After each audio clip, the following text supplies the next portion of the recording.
Okay, so welcome to Hiking and Camping with Kids. This class has been renamed like 50 different times. I think it's called now Keeping Cubs Active, or something along those lines. This was what it was originally called. I've been teaching this class for about 6 years now, and I've made modifications as we go along. And especially now, please don't be alarmed at the sound on this, but yes, during quarantine, we're also going to be talking about some things to do for while we're in quarantine and keeping the Cubs active also during this time. So first, really fast about me. I'm a former Cub Scout and Boy Scout. I was a Boy Scout in the early 90s. So that's why you'll always hear me say boys instead of scouts. It's just wired into my head, and I'll do my best to break myself of that. But if I do, I apologize in advance. I was in PAC 275 here in San Jose for 7 years. I did a whole bunch of different jobs as we started out there. There was about 10 boys, and when I left, we had about 65. So we worked really hard to make sure we had a great program. And even now, I still help as an advisor there. And I've been an assistant scoutmaster for Troop 264 for going actually over 4 years now. And I'm an avid outdoorsman. So here we go. We're going to talk about keeping them busy outside. Well, rule number one is have fun, and that's the end. Thank you for all coming. That's the end of the presentation. Just kidding. If you're not having fun, there's no reason to not be doing scouting at all. Scouting should never be felt as a task or anything like that. It should be felt as going out, having fun, challenging your scouts, and making sure that they're making memories, they're learning, and they're taking skills with them that they're going to have for the rest of their lives. So for either hiking or camping with your pack, these are the 6 main things that you really need to kind of keep in mind as you're planning out these activities and executing them. Number 1, plan ahead. Number 2, be prepared. Make sure that you include everyone, have a purpose on what you're doing, stay positive, which I know is very difficult sometimes, and leave the iPads at home. Right? iPads, iPhones, things like that. I know people bring iPhones for pictures. That's okay. But if you're going to bring it for other things, leave it at home. Don't leave it in the car because it might get stolen. Right? Oh, at any point, if anybody has any questions or anything like that, feel free to just unmute yourself and yell it out, and we'll go through it. So number 1 is hiking with the pack, planning ahead. So when you're going, make sure that you have a plan in place. Know where you're going, how long to get there, any special events happening that day. We've had multitudes of events where we've had to change them because a very good case in point was we planned a hike to Point Lobos, which I hope some of you have been to, and not at the actual park of Point Lobos, but 5 miles before that, they were having a cross-country race that shut down the freeway, and no one knew about it. And of course, as soon as you get there, you have to force to turn around. So things like that, you have to make sure you know what's going on, even if it has to do with road traffic. Try to see if you can see if there's construction, road construction, anything like that. Things happen all the time. Monitoring the weather. I hope you all have your pens and papers out to take notes. Wonderground.com. It's underground with a W in front of it. It is the most accurate weather website I have ever seen. I've been using it for 15 years. It is an amazingly accurate website, and you can pinpoint certain areas because they have weather stations. They go off of people's personal weather stations also.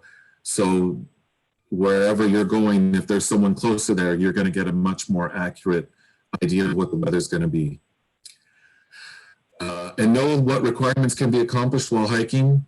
At the end of this presentation, I will go over, I'm not going to really go over, but I'll show you guys the list of all of the updated activities that can be done while hiking.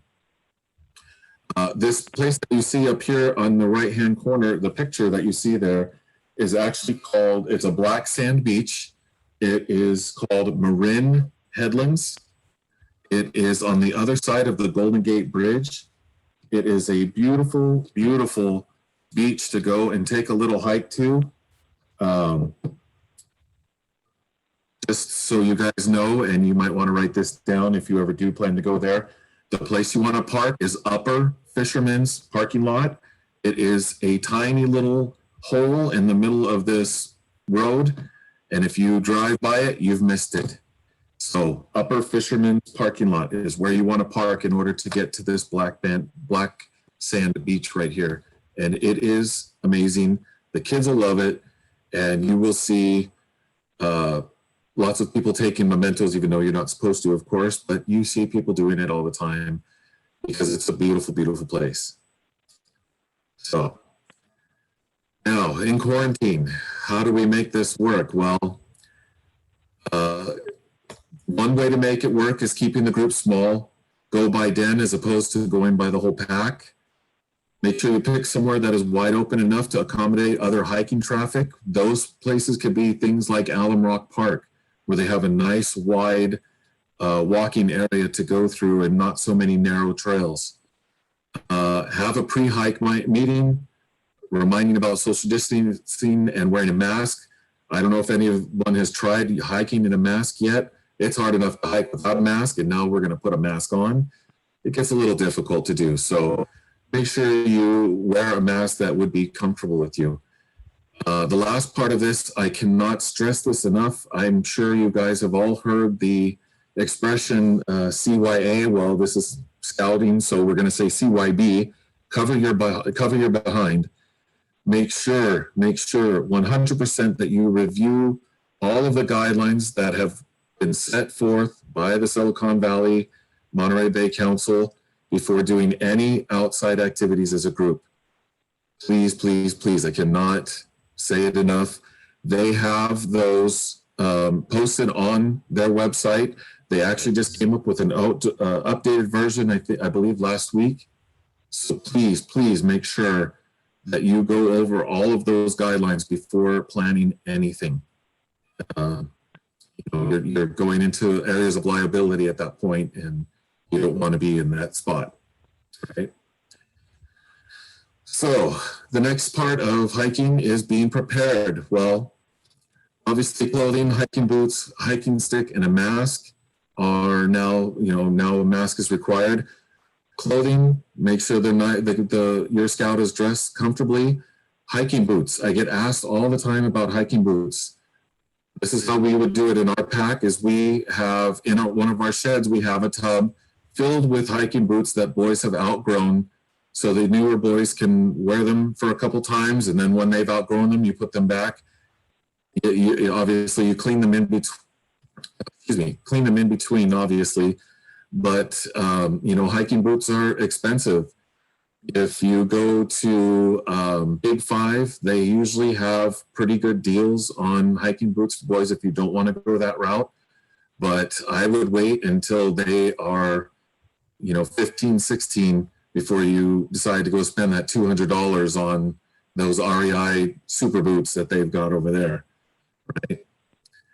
The 6 essentials, obviously, all Cub Scouting has the 6 essentials: the water, snacks, lunch, first aid kit, sunscreen, flashlight, and a whistle, and a backpack. I do require that every boy wears a backpack. Every scout, every scout must carry a backpack, even down to lion. Whether they're carrying just their water and their lunch, or they're carrying some other things that are a little bit heavier, remember that what we're doing here is that we're preparing them to become scouts, right? After Cub Scouting scouts. So we want them to start getting comfortable carrying things around in their backpacks, because once they do get to Scouting BSA, they will be wearing those full backpacks with 1/3 of their weight inside of that bag, and it's heavy, and they need to start to learn how to do that. So as a leader, what's in your backpack? Well, at this point, usually when we're in person is when you'll see me take out my bag and I show you everything that I've got in there. The first aid kit, extra water, because you know someone's always going to forget water or didn't bring enough water. Snacks, because I can guarantee you every one of us who's been on a hike has heard someone say, oh, I'm so hungry, right? So carry some good snacks in there. A map and compass, this is a great time to introduce them into how to learn how to use a map and compass. If you don't know as a leader, that's okay. They have YouTube videos up the wazoo on learning how to use a map and compass. And if you have a Boy Scout handbook, you can read through there. It will tell you in there also. Make sure that you yourself are carrying the six essentials, because you always want to be leading by example. A pen and paper. I cannot tell you how many times a pen and paper has come in handy on a hike. I know it sounds weird, but it just happens. I can't tell you why. A flashlight always comes in handy. You always want to have one just in case. And of course, Mr. John's secret weapon. That's what all of the scouts always call me Mr. John, because they cannot pronounce my last name. So what do I have? I don't know if you guys can see my mouse here, but I've got these two wonderful things, Jolly Ranchers and Lemon Drops. We'll be going up a small hill or even a big hill, and they're like, oh, you can just see them dragging. I'll stop right there and say, oh, look, I've got a secret weapon. And you give them one of those, and off they go, right? They'll be at the front of the pack, leading the way, right? To the left of those is a Pacific Coast Tree Finder. I highly, highly suggest that you guys go onto Amazon after this class and buy one of those if you don't have it. It is an excellent way on how to determine any tree that you find here out in the Pacific Coast. And it's a wonderful teaching guide. And you can start at any age. All you do is pick up a leaf off the ground or off the tree and go off there, and it'll go step by step into identifying what kind of tree it is. Now, these pocket naturalist guides here on the left-hand side, I'm sure you guys have seen these in gift shops and places like that. These things are invaluable. We've been on hikes and we've seen an animal track. I whip this thing out. They're fighting over it, trying to figure out what kind of track it was. We found a beautiful butterfly. They're looking at it to see what kind of butterfly it is and identify it. They have a great time doing it. They have 25 to 30 of these. They even have them, believe it or not, they have it for scat also. And I've had to whip that out and give it to the scouts a few times, and they're looking at it, trying to determine what it is too. They have a blast. I know it sounds gross, but they're having great fun. And the other thing I have here is that I carry are walkie-talkies. And I'll get into that in the next slide here. And I'm going to jump to the scout part here where it says trail leader and rattler. So the trail leader, which usually what I'll do is I'll pick for all of the AOL scouts to be, one will be the leader, one will be the rattle. The rattle, nobody goes behind him, even adults. You will not believe how empowering that is to a boy, knowing the fact that not even an adult is allowed behind him in our group. And same with the trail leader, no one's allowed in front of him or her. They love it, like you wouldn't believe, and they communicate back and forth. Someone in the rattle will say, hey, so-and-so fell down, they need medical attention, stop. And then the person in the front gets to stop everybody. They have a great time with it. If you have three, put one in the middle. It works out perfect. Right. Giving out responsibility. Hey, John, I got a quick question here. Yes, sir. So when you say rattle, I'm assuming that's like the rattle of a rattlesnake, the tail end, right? Yes, sir. So that's just your term. You're not actually giving them a physical rattle. No, yeah, exactly. The rattle, because when you're watching our pack come up the trail, We look, because there's usually about 90 of us. We look like one giant snake just Okay. floating down the trail there. And that rattle, we always call it the rattle because it's the end of the rattlesnake. Yes. Thank you for the clarification. Yeah, sorry about that. That's okay. Yeah. Giving out responsibilities, I am huge on, the one thing I can't stand as a leader, as a pack leader, as a scoutmaster, I cannot stand the parent who's sitting on, holding up the wall on his phone or on her phone. So I'm constantly giving jobs to people, whether they like it or not, because I can't stand it, because I'm not getting paid to be here. The other leaders are not getting paid to be here. We're all in this together with all of our children working together.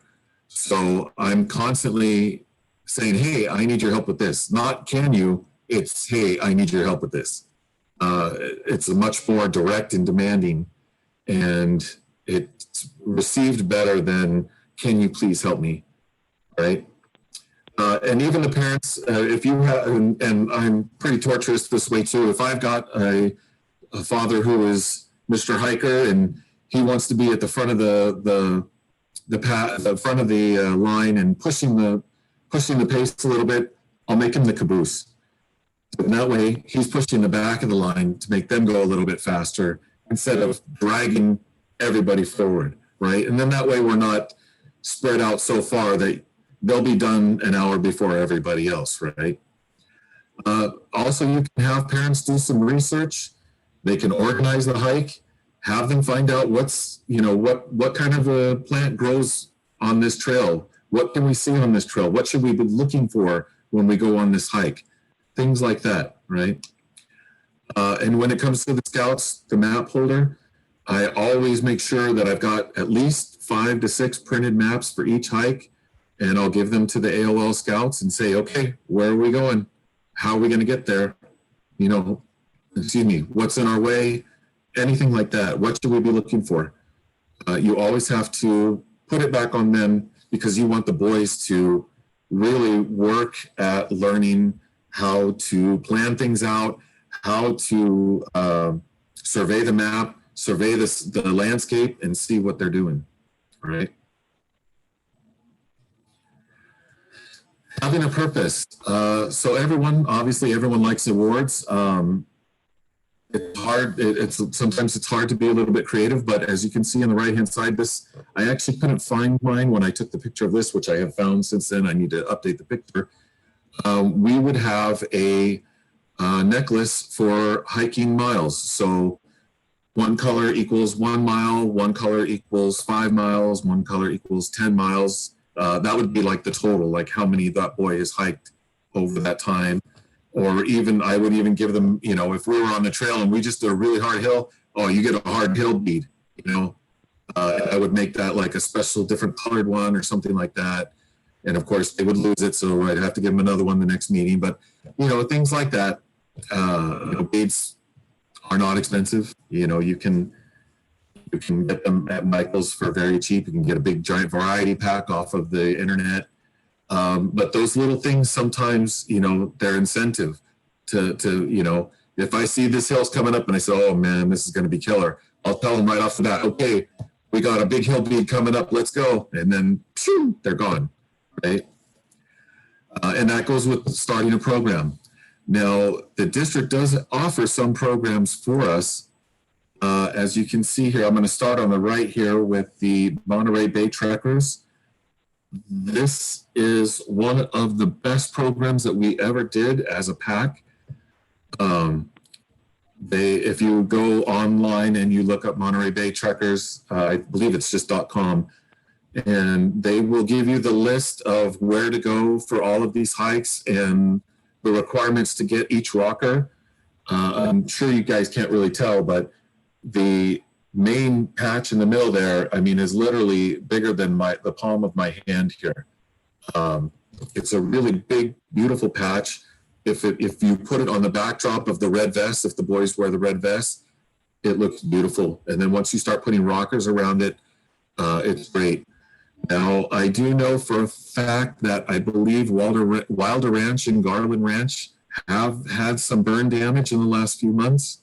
so they may not be available. Pico Blanco for sure is not available. So how we got around that is we got as close to Pico Blanco as possible and did the hike there. And that was the best that we could do. Now to the left of that is the Bay Area Ridge Trail patches. These, by the way, are all available at the district office, not on the Scout Shop side, but where Belle is.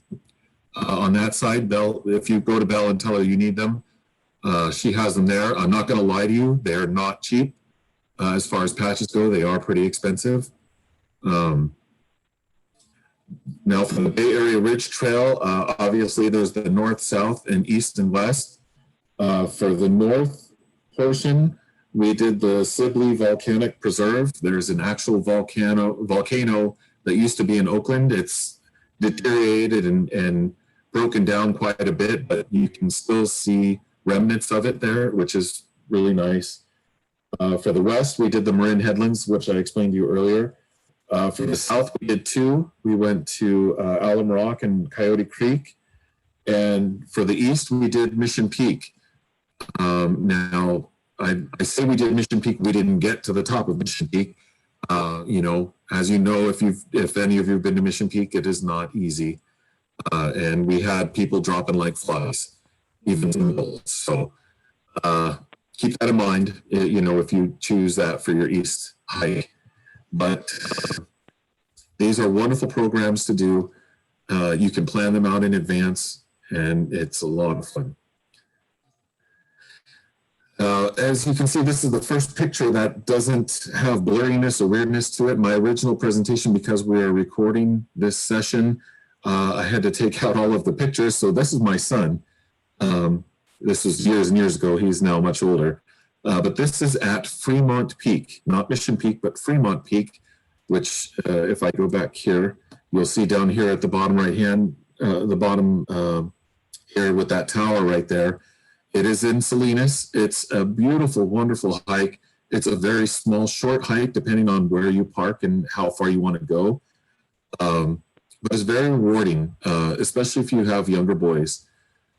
And you can actually also camp there. It's not an exciting place to camp. I'm not going to lie to you, but it is a very nice, quiet place to camp if you want to just have a nice, quiet family camping experience. Now, staying positive. Injuries are going to happen. There's nothing you can do about it as long as you've got a first aid kit. You know, that's the best you can do. Again, the weather, it can be really, really hot, really, really cold, really windy. You know, you just kind of have to go with it and try to stay as positive as possible. Make sure you know the length of the hike that you're going on. Don't try to, you know, kill them on the first try here. You know, start off with some easy ones and then go higher as you go. Positive reinforcement, you know, I can't believe how good you guys did today. I'm so proud of you. You know, things like that. Words mean a million things, right? And many rewards, like I explained, the big hill beads and things like that. You know, they go a long way. They really do. And there's my poor buddy Jake. Yes, my buddy Jake here. He's an iPad addict. Make sure you leave the iPads at home. This is getting our scouts, our children, out of their comfort zone, away from, especially now, away from the computer, out of the house, and, you know, letting them connect outside and outdoors, and, you know, moving outside of their comfort zone, right? Okay, so now I'm going to grab a drink here real fast. My mouth's getting super dry, but we're going to move on to camping with the pack, and it's the same same six principles. Does anybody have any questions right now?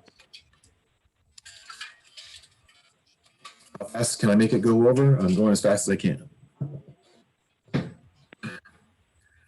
All right.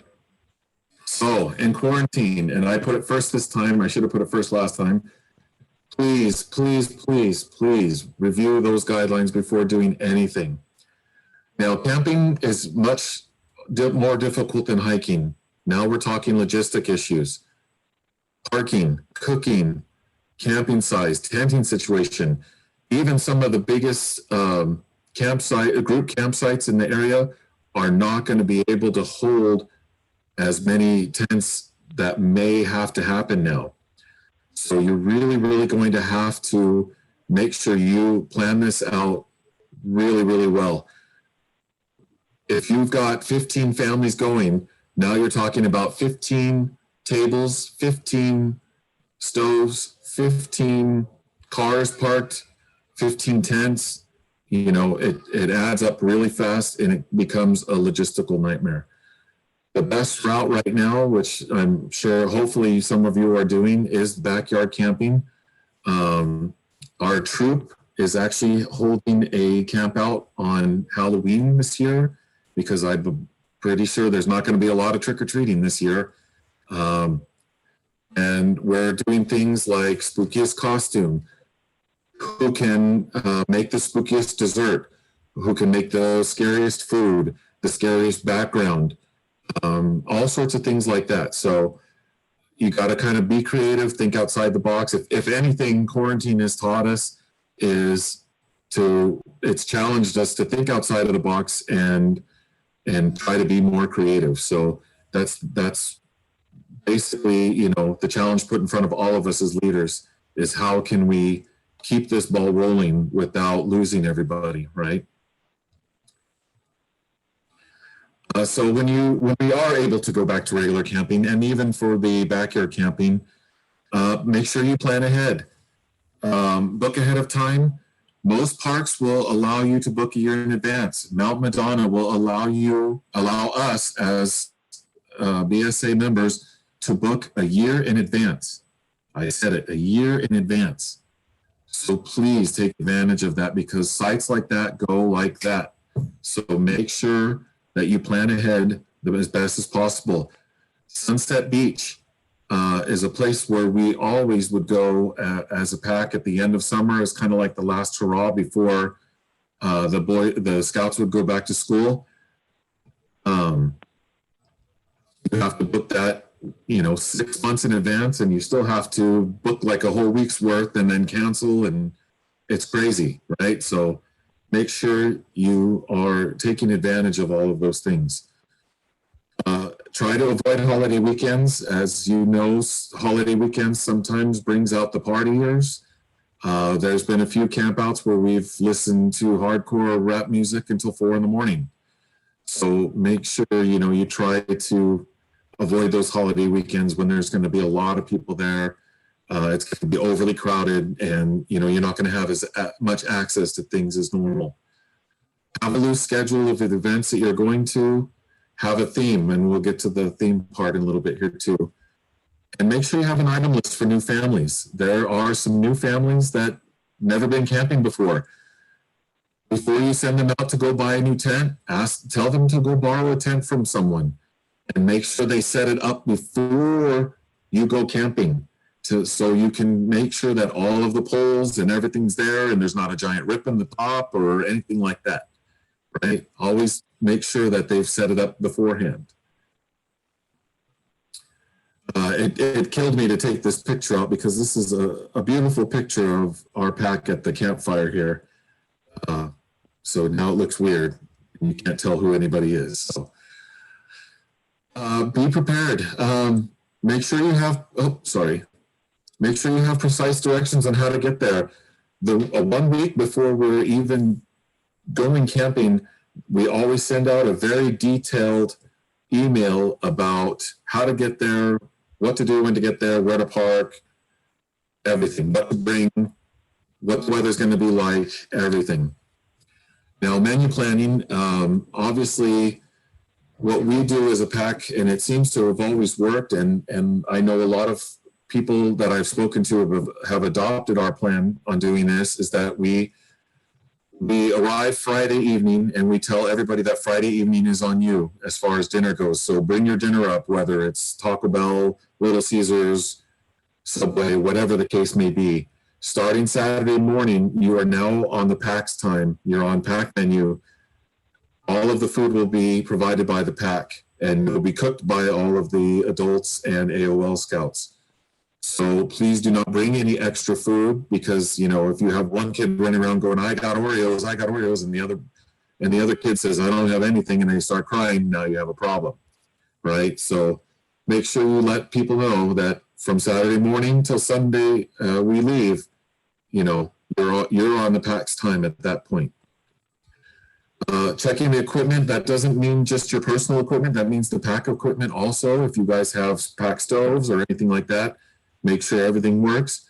Fire regulations, there are, being here in California, we're constantly having different areas closing down their area for fire. So make sure that you are allowed to have a fire. And also, if you're going to be doing charcoal cooking, make sure they allow that also. We've run into those dilemmas before too. And if they do allow campfires, make sure that you bring extra firewood, right? You can either leave the extra firewood there for the next person, you can take it home for the next camp out, whatever, but make sure you always have extra firewood. And if you're not bringing s'mores, you are failing as a leader and you might as well turn in your uniform now, right? Skits and songs are always great at a campfire. The scouts love to perform. So, you know, plan it out a week or two ahead of time at den meetings so they all know what they're doing, and practice it that morning before you have a campfire. And I'll go over a campfire game that we do in just a minute here also. Okay. Does anybody have any questions? I keep hearing the click. No? Including everyone. So, like I said earlier, I can't stand to watch parents stand there and not do anything. So make sure everybody's got a job. I had one father who refused to do everything. And if he did do something, he would kind of do it butted, I guess is the word, the political word. Come to find out, the guy loves to cook. He became our head chef, and I never had to cook again. He was a wonderful chef. He didn't want to be bothered with anything but cooking. And hey, that's fine. I don't have to cook. I can go do other things. Perfect, right? Everybody's got their own niche. You just got to find what it is. And sometimes it'll take a little prodding or pulling, but you know, you'll find where everybody seems to fit in pretty well. If you do have a parent who is a kind of a pyro kind of a guy, don't make him the fire master, right? You want to, maybe he can be on the bucket brigade, you know, for getting the water for the fire or something like that, you know, because you don't want some guy making a bonfire in the middle of the forest and burning the whole forest down, right? If you're having some activities, have the Arrow of Light boys plan it out. Have them execute it also. That way they're learning how to become scouts, right? They're taking responsibility for themselves, for the group. It's a wonderful teaching tool. This is where they come to fail, right? Because here they can fail safely and move and figure it out and do it again better the next time. Now, the campfire game here, this has been one of the most valuable things that we've had in our pack. It's a long-running tradition, and it's genius. After all the skits are done and the s'mores are done and everybody's kind of sitting there, we'll announce it's time for the campfire game. We'll say, okay, today is animals.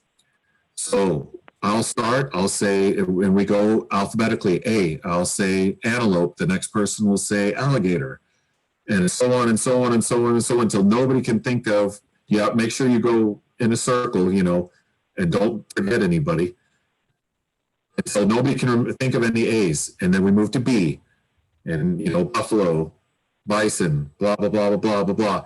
Usually by the time you get around J, you're going to see kids dropping like flies left and right. By the time you get to maybe N, it's going to be about four Cub masters sitting around the campfire and everyone's gone to bed. It is a wonderful way to bring down the day's activities, get them tired, and they're straight to bed and they're out. So please steal it. I invite you to steal it. It is a wonderful, wonderful tool to use. Having a purpose. Well, what are they? Look at Boy Scouts.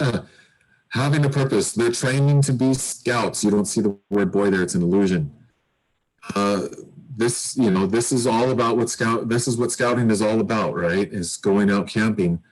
This is their training to do it. Mom and dad may still be there, or mom or dad, or somebody in the family may still be there before they go off on their own and go camping with the scoutmasters and all the other boys. So this is a great way for them to start to get comfortable with it. Requirements, again, you know, each level has requirements for things like this. Creating bonding and memories, I mean, those things are invaluable. I can still remember camping as a Weeblo with my father at Sunset Beach and having the time of my life. So things like that, you know, you want those things to stick with them as they get older and they have their children, and move on like that. So you always want to try to make it a positive experience as best as possible. Now, staying positive. Obviously, it's difficult to please everyone. You do your best. I've had some of the nicest parents get upset over things that normally they wouldn't, but it just seems to happen sometimes, and there's not much you can do about it. You know, make sure you have a loose, flexible plan in place. As you can see here in the background, the picture has been cut off. All you can see is our flag and one of the adult heads there. But this is Mount Madonna. This is where in every May we would have our Den Olympics, and we would have different activities that the boys would be doing throughout the day. I said boys again. The scouts would be doing throughout the day, and even the siblings, we would allow the siblings to play too. And we would have them play all day long. You know, we would split the pack right down the middle, two AOL boys on one side. You know, depending on how many boys per den, you just split them up evenly as best as possible, and you go from there and let them have fun. Things are going to go wrong. Accept it. It's just the way it's going to be. Things are going to go wrong. You just do your best to get around it, and that's what you can do. Items are going to be forgotten, whether it's a sleeping bag, tongs for the barbecue, whatever the case may be. Things will be forgotten. Life will go on. It'll be okay. And the more activities you have, the less drama it's going to be. You just do your best to keep everyone active all day long, and hopefully it'll all work out great. So, and of course, leave the iPads at home, right? I cannot tell you how many times new families have come to one of our campouts, and I had to go knock on the tent and say, can you please turn off your iPads? Because they're sitting there watching cartoons with their kids, because that's what they think they're supposed to be doing. So please remind everybody to make sure to leave the iPads at home, right? Now, the next slide here, which, let me see here. Oh, nope, sorry. So, backyard camping. I know some of you have probably hopefully already done this. If you haven't yet, you should have already, because now it's starting to get colder. Make sure you try to make it as fun as possible. It's hard. It's hard. So you've got to try to do the best thing you can. Have a virtual campfire, play games, have skits. Try to make it as close to real camping as possible. I know it's hard, but it's you do the best you can. Like I said, have a theme. We're having a Halloween one for this for 2 weeks from now. Take a virtual tour during the campfire. Most national parks have virtual tours that you can take. Some museums have it. I believe Monterey Bay Aquarium has it. You can take virtual tours for lots of different caving areas. So do a little research and try to figure it out, and it'll be great. Make sure that your scout helps set up the tent, right? Again, this is all a learning process for them. No matter if they're a Lion, all the way up to AOL, all the way up to an Eagle Scout. Make sure they're helping setting up the tent. Once they're a Boy Scout, they need to set up the tents on their own, right? And like I said, if you don't have s'mores, you're failing as a leader, right? And have a s'mores competition. Different kind of s'mores. They're all over the internet as how you can make them differently than the traditional way. You can do all sorts of things, right? And no problem if you have a family who doesn't have a backyard or doesn't have a tent. Think back to when you were kids and you brought the chairs together and a bunch of your mom's blankets and your grandma's quilt, and you made an indoor tent and you laid the cushions from the couch down and you slept on those. Make it fun, right? Be creative, make it fun. So the next thing that I'm going to show you here, yep, okay, let me go back here. I'm as part of our, wow, I'm really ahead of time. Give me a second here. Let me grab a drink of water.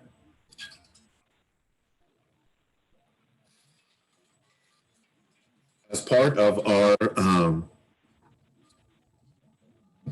Olympics, we also have games that we play on Saturday night for the nighttime games. And I'm going to show you 2 videos of them here. And then after the videos are over, I'm going to tell you how much they cost. And you're not going to believe it. Ready? You got one. There it is! Yeah, give him some space, boy. Back up, give him some space. They got one, buddy. You don't know who's throwing.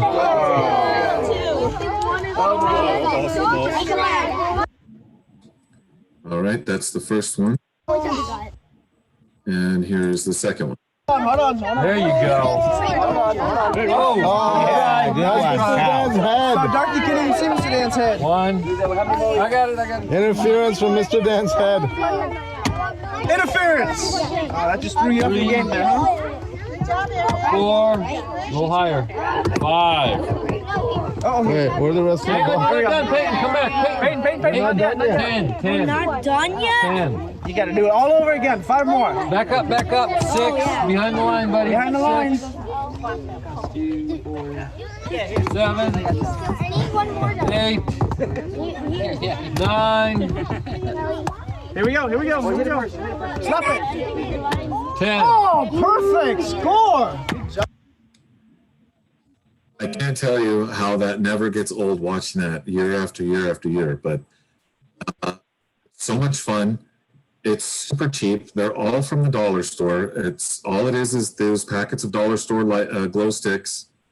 And then the light up balls that they have there, an empty box with some duct taped sticks around it, and a couple of PVC pipes for the rings to have them stick up so you can throw it onto there.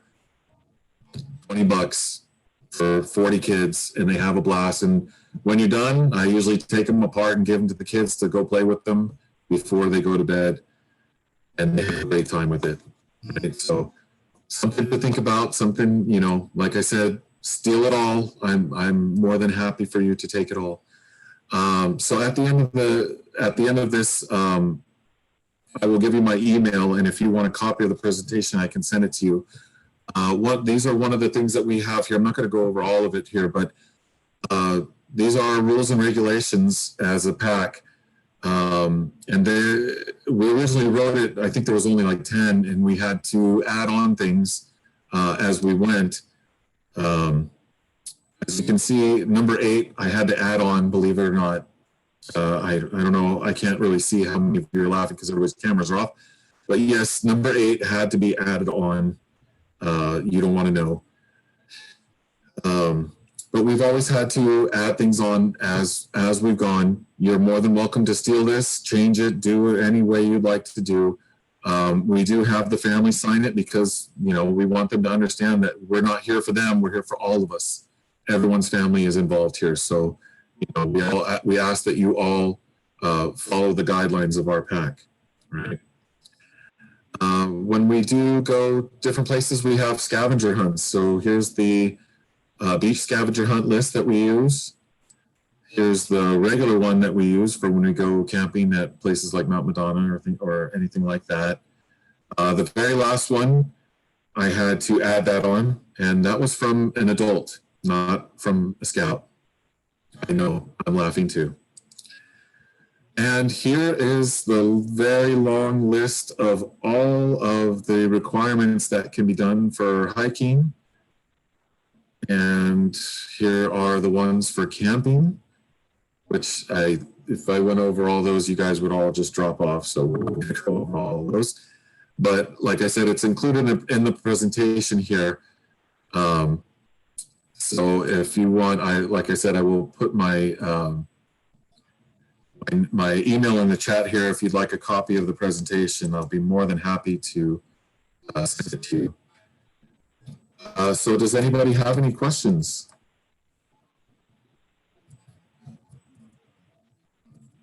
Somebody's got to have one question. Come on. Are you even there? Thanks for the great presentation. I've really enjoyed it.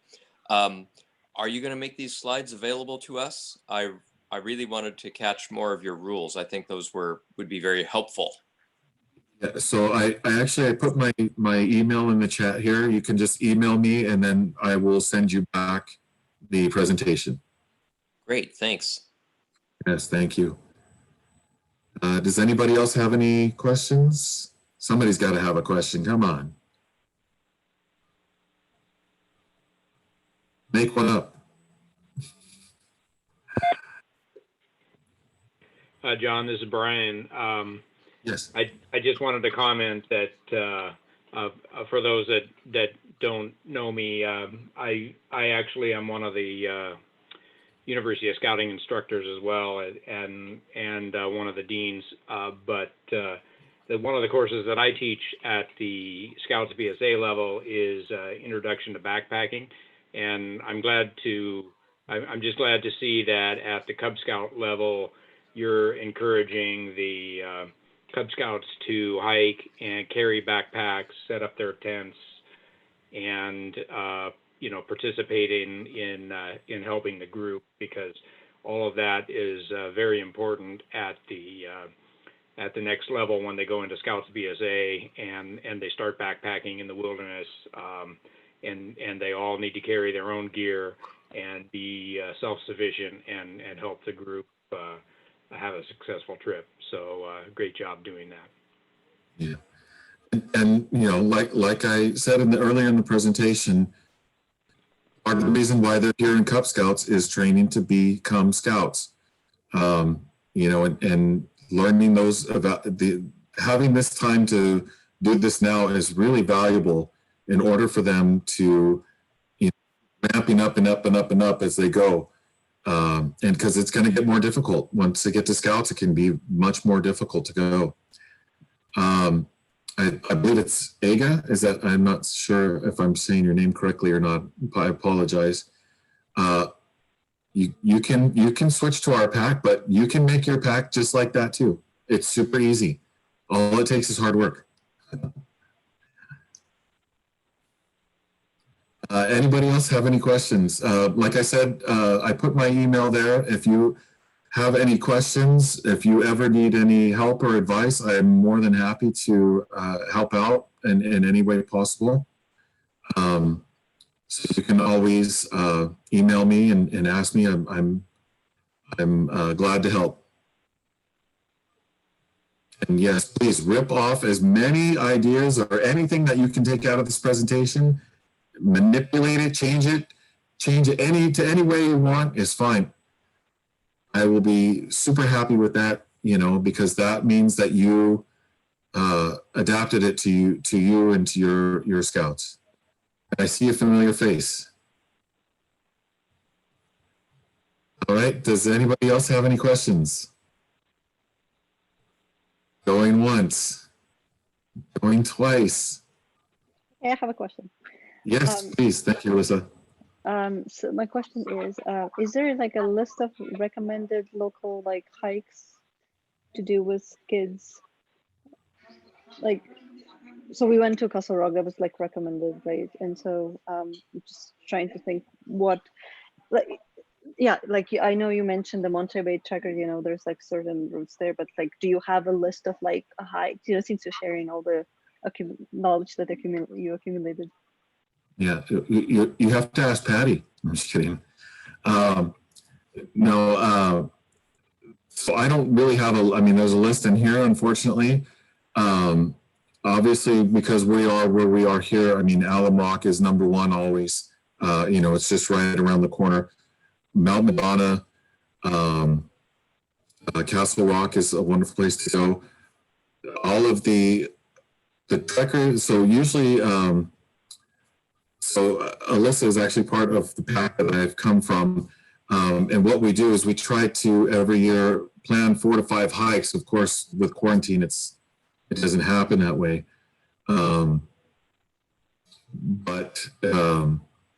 Yeah, even just going to local parks and taking hikes there right now, I mean, even that's just like perfect to do. It's hard. It's really hard.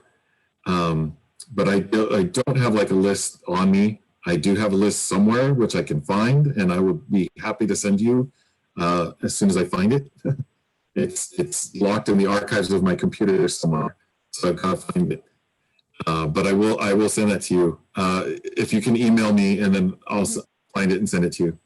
Sounds good. Thank you. Yes, thank you.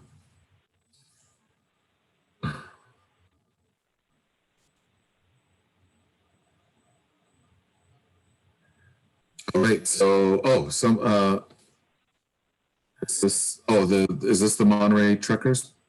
Is that what that in the notes there? Let me see. It won't let me open it.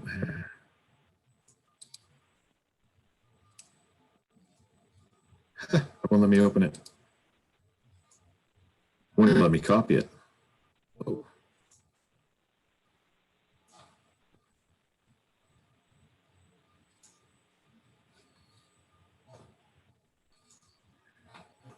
All right, so if there's no any other questions, I guess that's it. Like I said, please feel free to email me if you have anything, or, the San Francisco Bay Area Trekkers. Okay, thank you. Yes, there are some in the East Bay. We didn't do those because they were a little bit far. We were in San Jose here. It seemed a little bit too far to go out that way, but as a family, I think that would be a wonderful day trip to go do all of those, especially if you're here in the Bay Area here. Those ones were just a little too far for us here to go as a group. Even going to the Sibley volcano, which was quite a drive to get out there. I mean, it was out past Oakland and Berkeley. It was a little bit far to go, but we had a great time doing that. That is a wonderful starter hike, by the way. You can look it up online. It's Sibley, Sibley, volcano. Yeah, I believe so too. So for the Bay Area Ridge trail patch requirements, so the requirement is to just do a hike in that area. It doesn't necessarily say how far you need to go. Usually we would try to make every hike around 4 miles. Like if we were going to go 2 miles in and then 2 miles back out, or if it was like a 3.5 mile loop, we would do something like that. It also depended on how many people were going. If we had 80 people coming, we're not going to try to make this big giant hike. We're going to try to go, at least 3.5 miles, depending on where we were going. But it always depends. But for that one, there's no actual requirement. It just says to do a hike in that area. And when you go onto the Bay Area Ridge Trail website, they have it broken down for you, the borders as to which hike would count for which area. I hope that answers your question.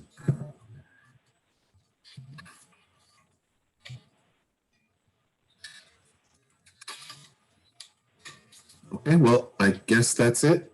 Well, thank you very much for everybody for coming. I appreciate your time. I know it's hard on a weeknight like this, on a Monday night. Maybe you go to work tomorrow, maybe you don't. Maybe you do your work from your desk like me. It's easy that way.